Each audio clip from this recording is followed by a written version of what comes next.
Bismillahirrahmanirrahim. Monsieur le Président de la Fédération nationale des syndicats des pharmaciens du Maroc, Monsieur le Président du Conseil national de l'Ordre national des médecins, Monsieur le Secrétaire général de la MIP, le Secrétaire général de la Fédération, honorables invités et représentants des ordres des pays arabes amis, Monsieur le Président du Conseil de l'Ordre du Maroc et les différents représentants des ordres. Je risque d'oublier, donc c'est pour ça que je ne vais pas continuer. Je suis ici en représentation de Monsieur le ministre qui est pris pour un voyage à Dubaï. Il a même une activité personnellement à réaliser, c'est pour ça qu'il n'a pas pu être parmi nous. Mais à titre personnel, je suis vraiment honoré d'être parmi vous. Il s'avère que c'est ma deuxième réunion officielle comme secrétaire général et il se fait sur le médicament. La première était à Rabat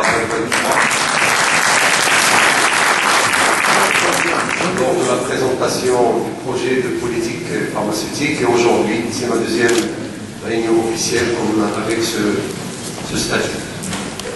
Je tiens aussi à vous remercier tous de vos félicitations, de votre soutien et surtout de la sincérité de ce soutien et ces félicitations. Ça m'a beaucoup touché, il y a pas mal de personnes parmi vous qui m'ont appelé, donc je suis encore une fois honoré de ça.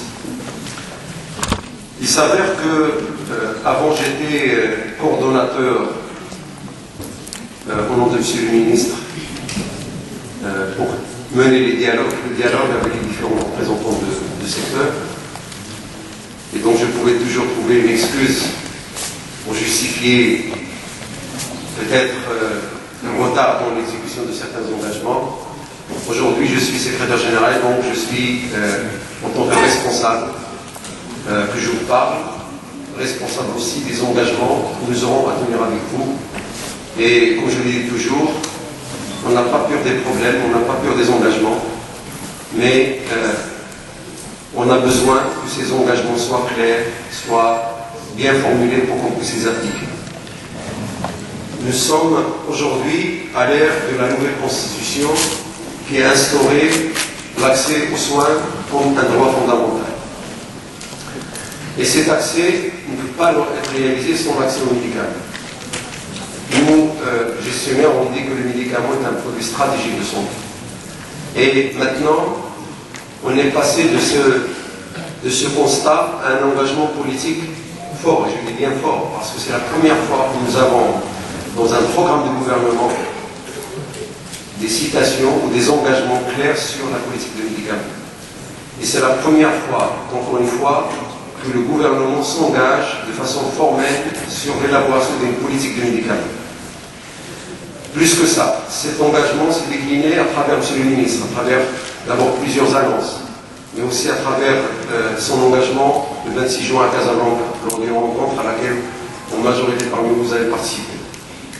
Et nous avons essayé, pour crédibiliser ces engagements, d'essayer de respecter les délais, puisque 3 mois après cet engagement, il y a eu la présentation du projet, le premier projet de politique, qui a été soumis il y a 3 jours à votre avis. Et nous sommes en attente de vos observations, de vos critiques, pour pouvoir l'améliorer, pour qu'on puisse s'attaquer par la suite au diable, le diable du détail. Parce que jusqu'à présent, on est d'accord sur les grandes orientations, sur les grands principes qui sous-tendent cette politique. Mais comme vous le savez, lorsqu'on arrive au détail, lorsqu'on arrive au calcul, lorsqu'on arrive aux précisions, là on a besoin de faire appel, encore une fois, à cette confiance qui caractérise les relations qui désormais sont instaurées entre nous. Je tiens à féliciter vos représentants, parce que moi je ne connaissais pas le secteur, sincèrement. La première fois que j'ai tenu des réunions, c'était, j'apprenais à travers les réunions, donc je représentais plutôt le politique, pas la personne du métier. Mais je n'ai pas eu de contraintes dans la mesure où, dès le début, il y a un climat de confiance qui s'est installé entre nous, et on a essayé de construire sur ce climat. Parce que sans ce climat, on ne peut pas aller très loin. Et je dois témoigner que malgré ce qu'on me dit en dehors des réunions. C'est difficile, il y a beaucoup d'enjeux dans le secteur des médicaments. Et c'est vrai, je ne suis pas naïf, je sais qu'il y a beaucoup d'enjeux. Mais dans la réalité, lorsqu'on commence à négocier et discuter avec les représentants du secteur, on ne sent pas de difficulté, on sent la sincérité. Aucun représentant du secteur ne vient imposer des choses. Il y a une ouverture d'esprit. D'ailleurs, même l'administration n'impose rien.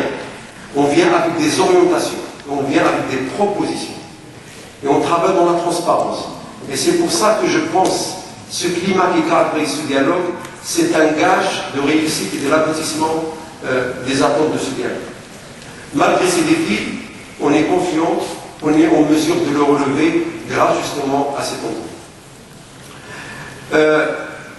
Je pense que le projet qui est entre nos mains, ça paraît quelque chose de facile, de banal, mais le fait qu'il soit le premier projet soumis montre que pendant longtemps, on n'a rien fait pour ce secteur.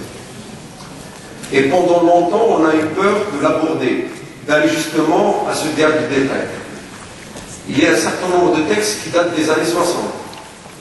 Et même la loi, le code de médicaments qui a été instauré, on a du mal à appliquer ces dispositions. Donc maintenant, on est prêt. On est à votre écoute. De différents niveaux de responsabilité. Le chef du gouvernement, vous l'avez entendu, il a parlé plusieurs fois de médicaments. Cette année, il a donné ses orientations pour que cette année, on puisse boucler cette entente et on puisse commencer à décliner les dispositions de ce projet de politique. Et aussi qu'on boucle l'histoire de ce fameux arrêté de 61 sur les prix des médicaments. Mais on ne le fera pas, comme l'a dit le ministre, derrière vous. On le fera avec vous et avec votre rapport. Et plus que ça, vous l'avez entendu il y a 2 jours, le ministre dit qu'il faut respecter les intérêts des partis. Et il y a plusieurs partis. Mais les plus nombreux et ceux qui sont, en fait, qui donnent la vie à ce secteur, c'est les officinaux. Parce que même les industriels, ils vivent avec les officinaux. Et donc, plus ce secteur est fort, plus tous ceux qui travaillent avec le secteur peuvent également être renforcés de la force des officines. Le rôle, Monsieur le Président, vous avez parlé du rôle de l'officinat, du pharmacien dans le secteur de la santé. C'est vrai, c'est une question qui n'a jamais été abordée. Et on a l'obligation également de l'aborder parce qu'on s'attend à ce que nos débats ne soient pas uniquement autour des intérêts, autour du prix, que ce soit autour de tout ce que peut faire le pharmacien pour appuyer et renforcer toutes les politiques de santé.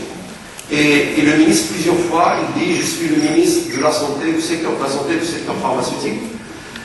Nous n'avons pas, la structure que nous avons au sein du ministère de la Santé, son rôle était limité justement à des aspects de cadrage réglementaire et de procédure. Alors que normalement, il doit être une porte-parole justement des intérêts et de la dynamique des parties prenantes. Et on va veiller à aller dans ce sens avec bien sûr votre appui et votre accompagnement. Lors des différents débats qu'on a eus entre nous, on a convenu de mettre sur la table un certain nombre de mesures que nous avons appelées mesures d'accompagnement, mais en fait, ils sont au cœur du développement du secteur. Nous avons pris connaissance de ces mesures et on va travailler avec vous pour les faire aboutir. Et nous avons, pour crédibiliser, parce que lors de la dernière réunion, c'était mercredi, je suis conscient que, en plus de l'engagement politique, c'est la crédibilité de l'engagement qui va faire à ce que cette confiance soit maintenue. Et la crédibilité, c'est aussi la rigueur dans les engagements, la rigueur dans la poursuite, justement, la continuité du travail ensemble.